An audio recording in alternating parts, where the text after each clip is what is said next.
আমি বারবার একটা কথা বলি যে কোনো মানুষকে ভালোবাসে না, কোনো মানুষকে সত্যিকার অর্থে ভালোবাসে না।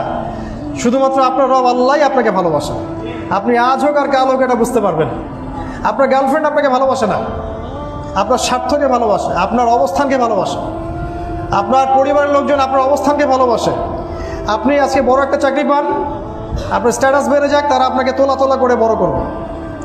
ওই আপনি এমন একটা কাজ করেন, আপনি সুদের চাকরি ছেড়ে দিয়ে আসেন, ৮০,০০০ টাকা বেতন পেতেন, চাকরিটা ছেড়ে দিয়ে আসেন, রিজাইন দিয়ে আসেন, দেখেন আপনাকে কি বলে। আপনি আল্লাহর জন্যে, ওরা বলছে আপনি দাড়ি রাখবেন না, আপনি আল্লাহর জন্য দাড়িটা রাখেন, হারাম রিজিকটা ছাড়েন, হারাম অ্যাফেয়ার্সটা ছেড়ে দেন। আপনার বড় ব্যবসা আছে কিন্তু হারাম, আপনি ছেড়ে দিয়ে পরিবারবর্গের কাছে আসেন, বলেন যে আমি আল্লাহর জন্য হারাম ব্যবসা ছেড়ে দিচ্ছি, দেখেন আপনাকে ভালোবাসে কিনা। মানুষকে ভালোবাসে না, অনলি আল্লাহ আমাদের রব আমাদেরকে ভালোবাসা। তো আল্লাহর জন্য সব ছাড়ার মানসিকতাটা থাকতে হবে। আল্লাহই আমার সব, আল্লাহই আমার রব, আল্লাহর জন্যই আমার জীবন, আল্লাহর জন্যই আমার মৃত্যু। কেউ আমার সাথে নাই, কেউ আমার সাথে যাবেও না। তাই দুনিয়ার এই সংক্ষিপ্ত সময়টা এই মানুষগুলোকে খুশি করার জন্য ব্যয় করবেন না।